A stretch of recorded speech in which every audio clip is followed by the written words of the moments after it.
주 안에서 사랑하고 축복합니다. 오늘도 하나님 말씀이 저와 여러분에게 참 평안과 또 위로와 격려가 되기를 간절히 소망합니다. 오늘은 출애굽기 30장 17절에서 38절 말씀이고요. 제사장으로서 우리가 어떻게 살아야 되는가에 대해서 계속해서 좀 생각해 보고자 합니다. 오늘은 세 가지인데요. 바로 물두멍과 거룩한 관유와 향에 대한 말씀입니다. 오늘 이 세 가지를 통해서 주시는 하나님의 말씀 그리고 교훈과 상징에 대해서 좀 살펴보고자 합니다. 오늘 말씀 17절에 보니까요. 여호와께서 모세에게 말씀하여 이르시되 이렇게 시작하고요. 너는 놋으로 물두멍을 만들라 이렇게 말씀하고 있습니다. 특별히 이 놋으로 만든 물두멍은 큰 세숫대야와 같고요. 이 번제단과 회막 사이에 위치하게 했고 제사장들이 오가면서 더러워진 손과 발을 씻는 용도로 사용하였다라는 것입니다. 그런데 중요한 것은요. 이 물두멍은 무엇으로 만들었는가 하는 것입니다. 그것은 회막에 봉사하는 여인들의 거울을 통해서 만들었다라는 것입니다. 여러분, 거울은 무엇을 하는데 사용하죠? 바로 얼굴과 몸이 깨끗한지 또 바른지 점검하기 위해서 사용하더라라는 것입니다. 오늘 여기서 물두멍 안에 있는 물은 과연 무엇을 상징하는가라는 질문을 할 수가 있는데요. 그것은 바로 하나님의 말씀을 의미한다고 할 수가 있겠습니다. 에베소서 5장 26절에 보니까요. 이는 곧 물로 씻어 말씀으로 깨끗하게 하사 거룩하게 하시고 이런 말씀을 하시고 요한복음 15장 3절에도 너희가 이미 내가 나의 말로 깨끗하여졌다라고 말씀하고 있습니다. 시편 119편 9절에서도 청년이 무엇으로 그 행실을 깨끗게 하리까 주의 말씀을 따라 삼갈지니이다. 거울로 우리의 몸 상태를 점검하듯이 하나님 말씀으로 우리의 몸과 영혼의 상태를 점검해야 한다는 것입니다. 그러므로 우리는 하나님 말씀을 먼저 가까이 해야 되고요.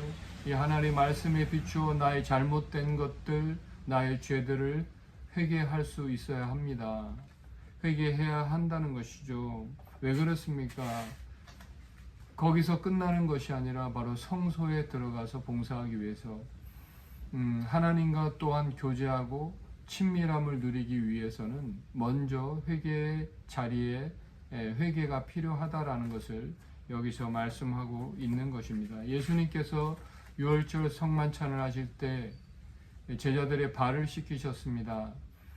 그때 베드로가 나의 손과 발뿐만 아니라 몸도 씻어달라고 했을 때 예수님 말씀하셨죠. 몸을 씻은 사람은 손과 발을 말 씻으면 된다. 그러므로 우리 이 바로 유월절 만찬 특별히 몸을 씻은 사람 그러므로 이제는 매일 일상의 손과 발만 씻으면 된다고 말씀하고 계시다는 것이죠. 우리가 주일날 예배 때 하나님 앞에 나아가 친밀함을 누리고 또 교제하기 위해서 주일날 우리가 참회 기도를 하는 이유도 바로 여기에 있다라는 것을 우리가 다시 한번 기억하셨으면 좋겠습니다. 두 번째는 바로 관유입니다. 거룩한 기름, 여러 가지 향품과 올리브를 섞어서 만든 거룩한 기름이고요. 이 기름을 발라서 이 기름을 모든 성막 기구와 대제사장과 제사장들에게 발라서 거룩하게 성별했다고 말씀하고 계십니다. 이것이 의미하는 것은 무엇입니까? 거룩한 하나님의 것으로 공식적으로 인쳤다라고 할 수가 있는데요. 이 관유의 의미는 이 하나님의 사역을 위해서 성별하시는 그렇게 행할 수 있도록 거룩히 성별하시는 이 성령의 사역을 의미한다고 말할 수가 있겠습니다. 오늘날에도 마찬가지죠. 하나님의 거룩한 사역을 위해서 바로 성령을 주시고 이 성령을 통해서 하나님의 일을 감당하신다라는 것입니다. 그러므로 성령을 주시는 이유도 하나님의 사역을 감당하게 하시는 것이고요. 또한 우리가 여기서 발견하게 되는 것은 우리가 이 성령을 받을 때 또한 세상으로부터 구별된 삶을 살아갈 수 있는 존재가 된다라는 것입니다. 오순절 마가다락방에 성령이 임함으로 말미암아 그들이 비로소 증인의 삶을 살아갔던 것처럼 성령을 통해서 하나님은 지금도 일하고 계신다. 그러므로 우리가 오늘날에도 성령을 의지하고 성령과 동행하며 하나님의 사역을 감당해야 되는 것을 잊지 마시기를 부탁을 드리겠습니다. 세 번째는 향입니다. 분향시에 분향단에서 사용될 이 향을 제작하고 관리하는 것에 대해서 여기서 특별히 주목해야 될 것은 바로 소금을 사용했다라는 것입니다. 소금은 어떤 역할을 합니까? 부패를 방지하고요, 또 뻣뻣한 식물을 부드럽게 만드는 역할을 하는 것입니다. 그러므로 이 소금을 사용함으로 인해서 이 향기로운 향이 보존되고 또 쉽게 제작할 수 있었다라는 것입니다. 바로 이 분향할 향인 바로 성도들의 기도를 의미하는데요. 그러므로 우리의 기도는 어떠해야 하는가? 먼저는 이 기도는 신실하게 또 성결하게 해야 된다는 것이고요. 성결한 마음으로 해야 된다는 것이고, 또한 겸손한 마음으로 우리는 하나님 앞에 기도의 자리로 나아가야 한다는 것, 그리고 성실하게 이 일을 감당해야 한다는 것, 여러분 기억하셨으면 좋겠습니다. 오늘 말씀 37절에도 보니까요, 내가 여호와를 위하여 만들 향은 거룩한 것이니 너를 위하여는 그 방법대로 만들지 말라. 오늘 우리가 드려지는 기도는요, 바로 우리의 정욕을 위해서가 아니라 하나님의 영광을 위해서 해야 한다라는 것입니다. 야고보서 4장에서도 너희가 얻지 못하면 구하지 아니하며 구하여도 얻지 못하면 정욕으로 쓰려고 잘못 구함이라 이렇게 말씀하고 계시다는 것입니다. 오늘 말씀을 정리해 보겠습니다. 먼저는 하나님 말씀으로 우리의 삶을 점검하고 또 우리의 죄를 발견하고 깨닫고 또 회개의 자리에 이르러야 하는 것입니다.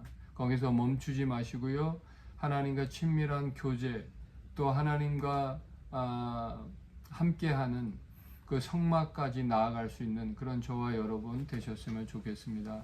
그리고 또한 이 거룩한 관유를 부으셔서 하나님께서 사용하셨던 것처럼 오늘 우리 거룩한 하나님의 일을 하는 저와 여러분, 거룩한 하나님의 성령을 받음으로 그 성령과 함께 귀한 사역 감당하시고 세상에 구별된 삶을 살아가시는 저와 여러분 되셨으면 좋겠고요. 마지막으로 무엇을 하든지 먹든지 마시든지 하나님의 영광을 위해서 하시는 삶을 사시는 저와 여러분 되셨으면 좋겠습니다. 우리의 삶의 목적이 바로 하나님의 영광이 되어질 때 하나님께서는 모든 자원을 동원해서 우리가 그렇게 살 수 있도록 만들어 주실 줄로 믿습니다. 오늘도 하나님의 영광을 위해 살아가시는 저와 여러분을 주님의 이름으로 응원합니다. 할렐루야. 기도하겠습니다. 하나님 감사합니다. 오늘도 이 폭풍이 치고 있는 이 퀸즐랜드 골드코스트 땅에서 우리가 하나님의 영광을 위해서 살아가겠다고 이렇게 다짐하며 기도합니다. 하나님, 이 땅에 폭풍을 잠잠케 해주시고 우리가 정말 하나님의 사람으로 이 땅에 살아가기 부족함이 없도록 특별히 믿음 있는 하나님의 사람들이 회개하며 돌이키고 하나님의 영광을 위해 살아가는 복된 은혜가 있게 하여 주시옵소서. 모든 영광 하나님께 올려드리며 예수님의 이름으로 기도드립니다. 아멘. 다시 한번 사랑하고 축복합니다. 승리하십시오.